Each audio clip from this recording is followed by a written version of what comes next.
Boa tarde a todas, todos e todes. Sou Ana Paula Baião, sou assistente social, né? Tenho 18 anos de empresa. Trabalhava na saúde, agora estou como dirigente sindical. Vou fazer minha autodescrição, né? Esqueci desse...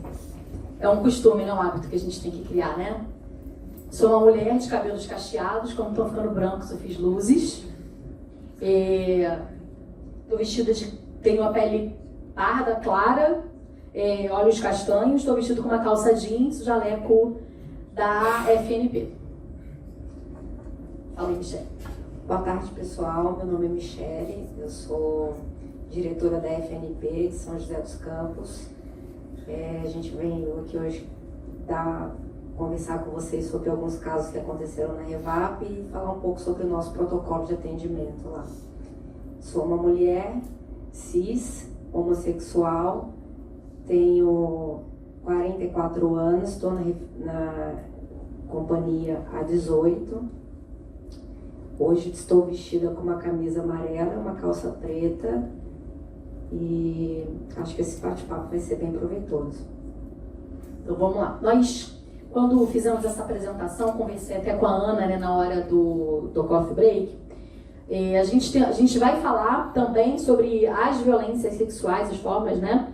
Mas também temos uma ampliada aí para as diversas violências no ambiente de trabalho, que inclusive o assédio moral, como você trouxe na Petrobras, em diversos estudos, as mulheres são as maiores vítimas do assédio moral. Mesmo numa empresa majoritariamente masculina, a gente consegue ver essa diferença, então a gente vai tratar também de outras formas de violência no trabalho, tentando focar a questão de gênero e também as violências sexuais.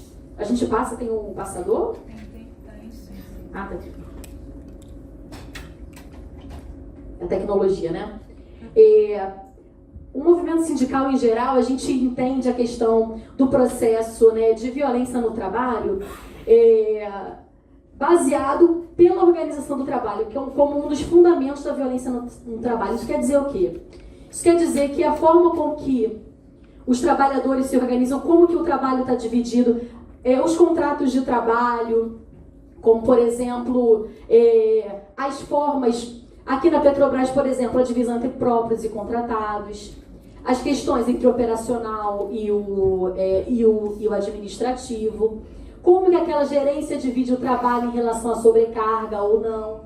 Isso tudo tem uma repercussão nas formas de violência no trabalho. Então, e também, claro, as relações de gênero, as relações de orientação sexual, as relações raciais, né? Mas a organização do trabalho é o fundamento para diversas formas de violência no trabalho. E a violência no trabalho como uma forma de manifestação da violência estrutural do capitalismo sobre os trabalhadores. Vários autores, eu não sei o que estou dizendo, a gente trouxe alguns autores, né? A Minayo é uma das principais autores que discutem saúde do trabalhador, trazendo como que o assédio, as diversas formas de violência no trabalho, dentro do capitalismo, são uma forma de fazer a gestão do trabalho. Isso é muito importante a gente trazer, porque, inclusive, até em alguns debates, né, que a gente faz, é claro que a gente precisa buscar formas disso diminuir. Mas, infelizmente, como o trabalho está organizado, como o trabalho está dividido, vai ser impossível a gente conseguir erradicar as formas de violência no trabalho. Então, não, é um trabalho muito árduo, a gente tem que combater. Mas como o trabalho está organizado, a gente precisa ficar muito atenta, né? Então a gente tentou trazer aqui, eu trouxe aqui a pintura da Tarsila do Amaral, que as formas de violência no trabalho, elas atingem todos os trabalhadores, mas em geral, elas atingem de forma diferenciadas as mulheres, os negros e as negras e as LGBTs. E aqui no caso da Petrobras, os terceirizados mais ainda, os quarteirizados, isso tem uma divisão importante aí. Eu só tentei, e o trabalho em si, a questão não é o trabalho, ele não é violento, mas sim como ele está organizado e gerenciado, né? Então essa é uma questão importante aí para a gente começar a discussão. Trouxemos aqui algumas formas, né? Até a Ana trouxe, inclusive, que cada área aí investiga, enfim, atua. Aqui na Petrobras, não sei se tem, né? Mas pelo menos não foi o caso de tortura, mas em alguns locais de trabalho a gente de vez em quando recebe relatos de tortura no ambiente de trabalho, de discriminação, trabalho em condições análogas ao trabalho escravo, trabalho em condições inseguras. Isso é uma forma de violência no trabalho. E o sindicato diversas vezes tem feito denúncias sobre condições inseguras de trabalho, violência física, trabalho infantil. A Petrobras, inclusive, em todos os seus contratos, surgiu lá, não pode ter trabalho infantil, se for, termina o contrato, enfim. A gestão por assédio, eu acho que essa é uma questão importante, que é uma forma de gestão coletiva do trabalho, né? Tem diversos exemplos. Na Petrobras, vou trazer um caso, não sei se foi uma gestão por assédio, mas que traz alguns elementos para a gente pensar, que foi um caso público aí do EDISP, né? Como que uma situação em que um gerente fala com as pessoas, cria um ambiente de insegurança, de intimidação, que inclusive teve repercussões em diversas gerências, né? Mas, por exemplo, o caso de gestão por assédio, em uma determinada gerência, coletivamente, aquele gerente, aquela liderança assedia todos os trabalhadores. Ou então faz ranking, por exemplo, dos melhores empregados ou dos piores empregados, né? Faz uma gestão do trabalho a partir da intimidação e do assédio. Então, o assédio, muitas vezes, ele é individualizado também, e nesse caso, ele também é coletivo, ou seja, as pessoas são assediadas individualmente, mas também o coletivo de trabalhadores também é assediado, e toda a organização do trabalho e a gestão é feita a partir desse assédio. O assédio moral, que eu acho é muito importante que a Petrobras amplie, né, o programa também para as diversas formas de violência. O assédio moral é uma das principais formas de adoecimento dos trabalhadores e das trabalhadoras. Então, acho que no próximo fórum a gente precisa discutir a fundo a questão do assédio moral, porque aí depois vai trazer alguns elementos, e o assédio sexual, né? A gente quis trazer aqui alguns exemplos, né? Eu acho que a Michelle vai trazer um, eu vou trazer outro, para a gente discutir um pouco sobre as possibilidades de atuação da Petrobras e do movimento sindical. E aproveitar também, reforçar o que a Ana falou, é muito importante que a Petrobras traga para esse fórum o debate do assédio moral, porque a gente tem muitos empregados adoecendo, com adoecimento grande, tem gerências ainda, mesmo sabendo que a política de gestão da Petrobras mudou no governo atual, mas a gente sabe que ainda existem gerências assediadoras e que formam gestores assediadores. A gente tem caso em São José dos Campos de empregados que já ganharam na justiça, na terceira instância, casos de assédio moral, e a empresa ainda não reconheceu isso, a empresa continua negando. Então é um momento importante para a gente trazer esse debate à tona para que os trabalhadores tenham a sua saúde mental garantida. Eu vou falar aqui de um caso específico que teve na Revap, é um caso que chama muito a atenção, o caso de assédio sexual. Esse, felizmente, foi reconhecido pela Petrobras, mas esse caso, esse processo ele começou há muito tempo, né? Essa empregada, ela tem 17 anos de companhia, e pelo relato dela, ela já foi assediada no mínimo 4 vezes dentro da Petrobras, por gestores diferentes, por pessoas diferentes, né? E ela nunca teve coragem de publicizar isso, porque sempre teve medo. Na primeira vez, ela procurou a gestora imediata dela, e a resposta que ela ouviu foi se ela tinha certeza ou se ela não tinha dado confiança, não tinha dado oportunidade para receber aquele tipo de assédio. Na segunda vez, ela teve o GD, nota baixa no GD. Na outra vez, ela foi transferida de gerência. Então, ela nunca teve confiança em formalizar uma denúncia, porque, de certa forma, a companhia sempre virou as costas para ela, né? A pessoa que ela mais podia contar, que eram gestores, de certa forma, ou assediaram ou se negaram a levar esse caso adiante. E essa companheira, ela foi encorajada por uma amiga que trabalha na Revap a procurar o sindicato. Quando ela nos procurou, ela estava totalmente fragilizada, ela não acreditava em mais nada, não queria levar nada adiante, e a gente fez um trabalho de base muito importante com ela. A primeira coisa que a gente ofereceu foi a escuta sem julgamento, né? Porque uma pessoa, acho que a maioria das mulheres já passaram, já sofreram algum tipo de assédio na vida, né? E a maioria das pessoas, quando sofrem um assédio, pra gente, toda vez que a gente vai falar naquele assunto, você revive aquele problema, você sente aquela dor de novo, né? Então a gente tentou manter o respeito com essa empregada, escutar, oferecer o que ela realmente queria, porque às vezes a pessoa ela não quer denunciar, ela só quer ser ouvida, ou ela não quer levar para os meios judiciais. E essa empregada, ela tinha muito medo, porque ela não queria que o marido soubesse que ela tinha sido assediada no trabalho. E aí, só que ela tinha todas as provas, conseguiu, na verdade, o processo dela demorou um pouco mais do que os 60 dias estipulados, demorou acho que em torno de 120 dias, mas esse caso foi um caso que a companhia reconheceu. O gestor, ele foi afastado do cargo, ele foi retirado do cargo de gerente, ele recebeu uma suspensão de mais de 20 dias, me parece. Mas assim, a dúvida que fica para as pessoas, né, que a gente teve outros casos que foram julgados improcedentes e também temos casos em que a punição não aconteceu, ou se aconteceu foi mínima. Então eu acho que é uma forma também, a gente precisa muito dessa transparência de como esses casos eles são investigados e como a punição, quando ela existe, como ela é aplicada, né? Porque as pessoas elas precisam ter confiança no sistema.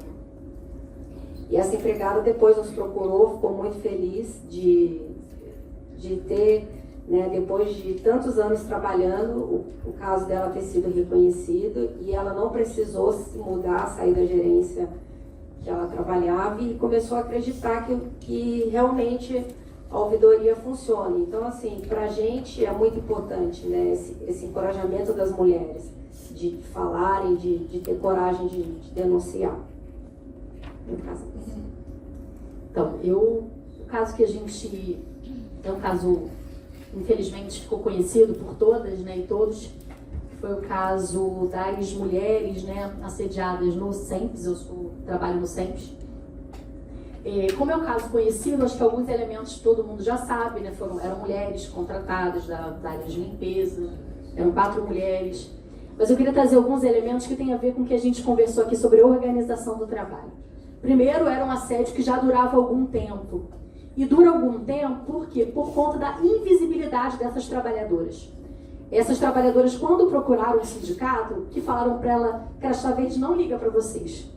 E sabe por que ela acha que não liga? Porque as pessoas não conseguem nem almoçar no mesmo lugar. Porque essa é uma outra questão que a gente vai trazer. Se as condições, como o trabalho está organizado, o espaço está organizado, a gente nem convive com as pessoas. Porque hoje é um contrato extremamente ruim, que as pessoas não têm dinheiro, que ganham 15, 16 reais de vale-refeição, comem marmita em um lugar diferente dos trabalhadores da Petrobras. Elas não veem a saúde como um lugar que é um lugar delas. Então essa, como a gente falou, é a forma como que o trabalho está organizado. Então se a gente não tirar a base material dessas diferenças, a gente vai ficar enxugando gelo. Então essa é uma questão importante sobre esse caso específico, que é a questão da organização do trabalho, que essas pessoas demoraram um tempo também porque havia um ambiente, que é um outro elemento que a gente vai trabalhar, né, que é um ambiente que permitia o assédio, né? Então, essa pessoa era conhecida, né, como tarado, ou seja, as pessoas, ninguém fazia nada. Se a gente tem um ambiente em que as violências, a violência sexual, o assédio, ele é aceitado, a situação se perpetua, as pessoas não têm por que denunciar, porque é uma coisa, mesmo que... As pessoas acham que é assim mesmo, né? A gente precisa ter, e isso é muito importante, conversar, discutir. Então, o movimento sindical também foi muito importante nesse sentido. Esse caso veio à tona pela força dessas mulheres, elas já tinham feito muito antes do sindicato entrar, porque tiveram muita coragem, uma coragem que muitas de nós próprias talvez não tivessem, elas tiveram, mas foi o movimento sindical que jogou essa situação para fora, que inclusive deu assistência psicológica a essas mulheres, que cobrou da Petrobras os prazos, porque demorou bastante, é um caso bastante conhecido, mas vou voltar aqui para o caso. Então essa é uma questão importante que a gente precisa tratar nesse caso, que é a organização do trabalho, e que essa questão não foi superada. Hoje no SEMPS ou aqui no Senado, o restaurante onde comem os empregados próprios, em geral, não é restaurante que os terceirizados comem. porque o valor do vale-refeição é muito baixo. Só quando você pega um contrato melhor, né? Mas, em geral, não é o que acontece com a maioria dos trabalhadores contratados. Acho que essa é uma questão importante para a gente refletir, né? E, inclusive, nas áreas operacionais, em vários lugares, inclusive, são lugares diferentes também que as pessoas almoçam. E quando a gente faz a divisão por gênero, por raça e também por vínculo, essas são as pessoas mais vulneráveis. Acho que essa é uma questão importante nesse caso para a gente refletir. A outra questão é a questão racial. Eram 3 mulheres negras, 3 mulheres que criavam seus filhos sozinhas e que se submetiam a essa situação porque não tinham como, tinham que sustentar seus filhos, né? Essa é uma questão. E a outra, que eu acho que é um outro ponto que a gente vai pedir no programa, depois das nossas sugestões, mas acho que esse também é importante, que é como que o ciclo de violência ele não se encerra no assédio, não só no assédio moral como no assédio sexual. A violência ela se perpetua depois. Então essas mulheres foram violentadas outras vezes de forma psicológica, no ambiente de trabalho, através das falações, achando que eram mentiras. Então todo momento elas eram desqualificadas, achavam que elas estavam mentindo. Isso acontece nas violências sexuais, mas também no assédio moral, que é uma das formas, né, que os assediadores fazem, que é a exclusão das pessoas, a desqualificação moral, técnica daquela pessoa. Então isso é para a gente perceber a necessidade de um acompanhamento das situações de violência, não só naquele determinado, a gente investigou, puniu, tem um depois, né? Todas as repercussões na saúde física e mental, nas relações familiares, elas continuam. Então a importância desse acompanhamento posterior. Então acho que essa é uma questão importante. E a última coisa em relação a esse caso, que eu acho que é uma lição, assim, né, que foi a organização das mulheres, né?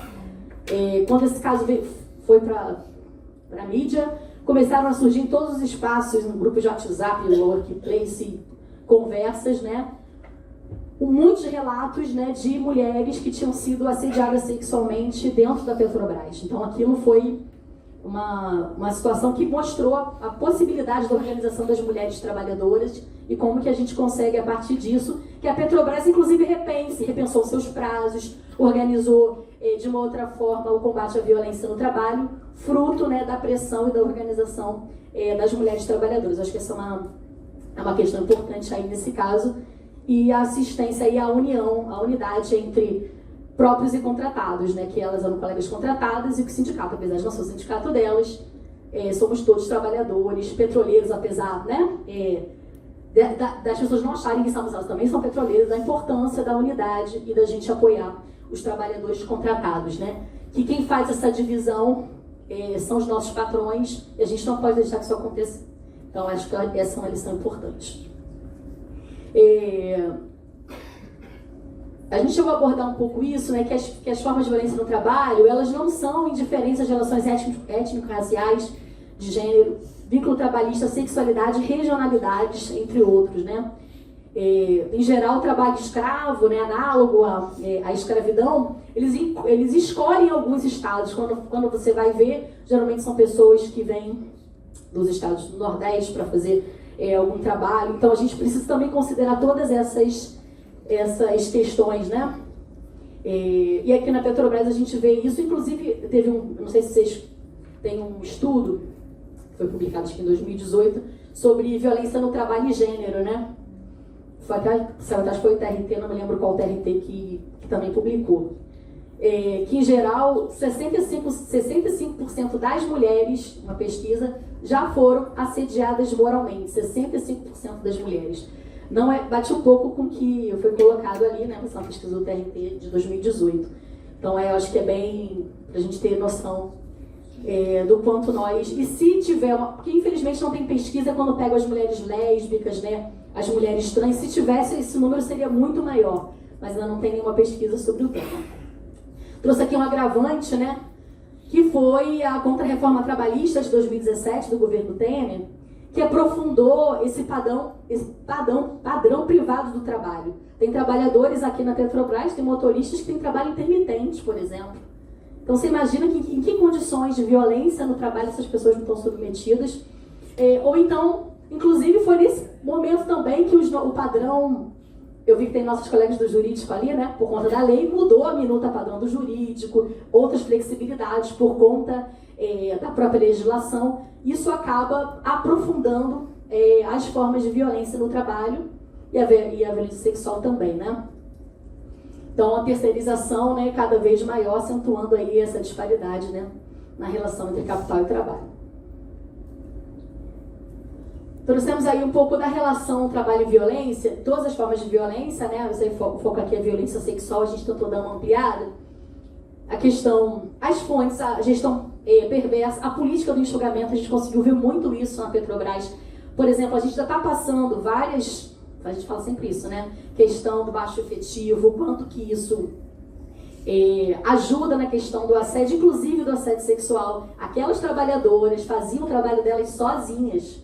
Não tinham outras trabalhadoras fazendo parte de uma política de enxugamento daquele contrato. Se a gente for ver em outros contratos, também tem isso, né? Um clima de ameaça de desemprego, questão da produtividade a qualquer custo. A questão do uso da dominação simbólica, nem sempre é o líder que está no crachá, mas às vezes uma dominação, inclusive essa que existe, né, entre próprios e contratados, né? Não existe uma dominação formal, né, mas...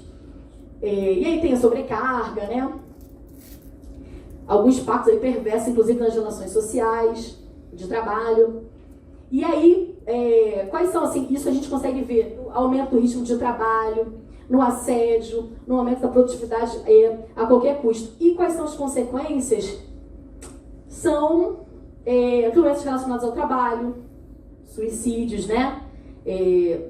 Várias pessoas, né? Várias mulheres que sofreram violência sexual, tem vários relatos de que depois de um tempo elas tentam suicídio e outras formas de violência também, como assédio moral, enfim, e a desestruturação das relações sociais. Isso é verdade para Socais.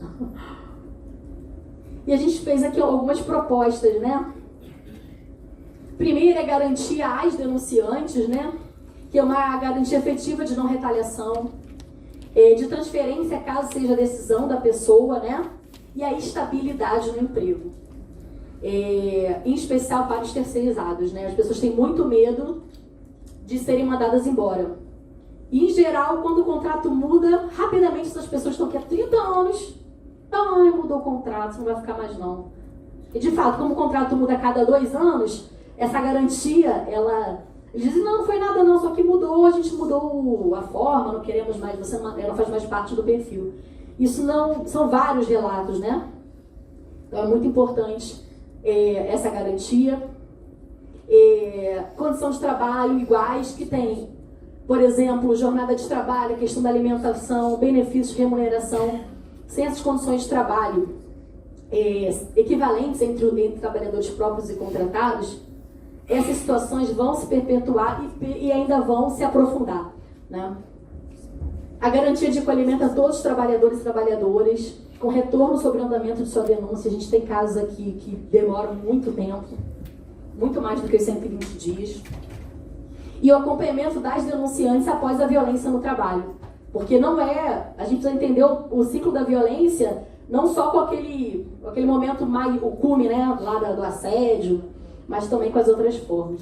E a punição exemplar dos assediadores, com a divulgação aos trabalhadores dos casos mais graves, como os acidentes, né? Olha, sei lá, um caso específico, olha, não precisa falar o nome das pessoas, porque é uma questão diferente, tem a ver com sigilo, mas o que foi feito com essa situação, quais foram os passos, eu acho que isso ajuda bastante. E a outra contribuição é a participação das CIPAs no processo de investigação das formas de violência, porque a CIPA faz parte, né, do combate à violência no trabalho, ao assédio. Então é muito importante que a CIPA, a gente já tem falado isso, qual o papel da CIPA, como isso vai ser feito? A gente fica só na prevenção, a gente tem falado isso também nas comissões temáticas, né? O papel da CIPA também na investigação, nos dados, para pensar de uma forma ampla aí, a questão das violências no trabalho. Agora eu vou apresentar para vocês aqui um protocolo que o Sindicato de São José dos Campos ele utiliza para atender as vítimas de violências, né, no ambiente de trabalho. Inclusive a gente começou a conversar já com a FNP para a gente montar um protocolo unificado de todas as federações, né, que a gente sabe que cada localidade tem a sua particularidade, mas a gente tem intenção de começar um estudo para criar um protocolo unificado para as entidades sindicais da FNP atenderem as demandas de violência no trabalho. E são muitas. Todos os dias a gente recebe uma reclamação de alguma coisa, de coisas mais diferentes possíveis, e a gente criou um protocolo aqui para tentar abordar isso de forma mais igualitária, né? Até mesmo porque, como são casos diferentes, a primeira coisa que a gente faz quando uma pessoa chega lá a gente recebe e presta essa assistência de acolhimento, né? E por mais que não pareça, quando a pessoa resolve procurar uma ajuda da entidade sindical, acredita-se que ela já tentou outros meios ou que ela não confia nos outros meios que existem, né? A gente vê muitos casos assim na Revap. Então, a gente presta o acolhimento, a gente tenta dar todo o suporte para aquela pessoa que está ali fazendo aquela denúncia, aquela vítima, ela se sinta segura e acolhida, né? A gente leva para um lugar reservado, a gente deixa a pessoa falar o que ela tem vontade de falar. Em seguida, a gente começa a documentação e registro, né? A gente faz um registro de todo o ocorrido, de todas as coisas que a vítima lembra. A gente preenche um formulário e faz aquele protocolo ali com o registro que ela tem, com as datas que ela tem, com os eventos que aconteceram, com os horários, com as pessoas que participaram, para isso ali, para a gente ter base depois para auxiliar ela da forma que for necessário. E a gente sempre mostra para a suposta vítima todos os meios que ela tem, todo o caminho que ela tem para percorrer, mas no final sempre o que vale é a decisão da vítima, né? A gente já teve casos em que a vítima não quis entrar com ação judicial, já teve casos que a vítima quis entrar, já tivemos vários casos em que a vítima autorizou que fosse publicada o caso dela nas mídias do sindicato, casos que a pessoa pede sigilo absoluto. Então a gente faz esse acompanhamento e tenta se embasar no que é mais importante para a vítima. Deixa eu abrir só um minutinho. Depois da documentação e registro, a gente oferece, quando é necessário, orientação jurídica, né? A gente passa a vítima pelo advogado para ela saber dos direitos que ela tem, do que se aquele caso ali é questão de levar para a esfera jurídica ou não. Depois a gente fornece o apoio psicológico, né, e médico quando é necessário. A gente tem vários casos de pessoas que fazem, depois mesmo do desfecho do caso, a pessoa até hoje passa por tratamento psicológico e psiquiátrico que não conseguiu se recuperar. Então, um caso de adoecimento, de adoecimento e que talvez devesse ser necessário pela empresa abrir uma CAT, né, como acidente de trabalho, né, não só de adoecimento mental. O quinto passo, a gente faz a denúncia e a pressão pública. Essa é uma parte que a entidade sindical ajuda bastante, porque os casos onde tem morosidade, que o sindicato entra e faz um ofício para a empresa pedindo agilidade no processo, na maioria deles a gente consegue que esse processo seja agilizado. Então a gente faz o ofício junto à ouvidoria da empresa e manda um ofício às vezes para relações sindicais e a gente consegue ter um resultado mais rápido. Nesse processo, a gente também faz campanhas de conscientização dentro da empresa, geralmente ouvindo as outras pessoas daquele setor para saber se aquela denúncia de assédio ali ela ocorreu com outras pessoas. E a gente também faz um trabalho de conscientização com matérias no site do sindicato. Depois a gente faz o acompanhamento e monitoramento, né? A gente faz reunião de acompanhamento com a vítima para saber como ela está, se ela está precisando de algum suporte, se ela está tendo suporte da empresa, se ela precisa ainda de apoio psicológico, porque tem casos em que empregados terceirizados, o plano de saúde é muito precário Então, a gente acaba oferecendo suporte do psicólogo do sindicato. E aí, a 7º passo, a gente vai tentar a mediação e negociação, né? A gente já tenta conversar diretamente com a empresa, solicitando o acompanhamento daquele caso, e que para que aquele caso ele seja resolvido e concluído, né? A gente também negocia as condições de trabalho. No caso onde a vítima tem que estar presente, já tem 2 casos na Revap que a gente conseguiu tirar o suposto assediador em contato com a vítima. Teve um caso que a gente conseguiu teletrabalho para ela, porque a vítima preferiu fazer teletrabalho. E teve outro caso que uma das pessoas, suposto assediador, ele foi mudado de setor, foi mudado de gerência. Então isso aí a gente considera uma vitória grande, porque mesmo no processo de investigação a gente conseguiu quebrar esse elo de sofrimento que a vítima tem, né? E a gente estipulou prazos para isso, né? Na primeira etapa, que é a documentação e registro, a gente leva 24 horas. Orientação jurídica, a gente tem até 48 horas para orientar essa pessoa que está em sofrimento, essa vítima que precisa de auxílio, né? O apoio psicológico, a gente, em até 72 horas, a partir do momento em que procura o sindicato, a gente consegue o contato com o psicólogo, né, para prestar esse suporte. E o acompanhamento e monitoramento a gente faz mensalmente. E a gente tem tido bastante sucesso com esse protocolo que a gente tem aplicado. Agora aqui, como última, a luta por justiça, um chamado de ação, né, os casos que aqui apresentados são exemplos de que a cultura do assédio e a impunidade tem consequências devastadoras para as trabalhadoras e trabalhadores. E é importante que a empresa tome medidas efetivas para combater o assédio sexual e moral, garantindo seguro e justo para todos. A luta por justiça continua, a sociedade precisa se mobilizar para pressionar as empresas a assumir sua responsabilidade, garantindo a proteção das e dos trabalhadores. É isso, pessoal.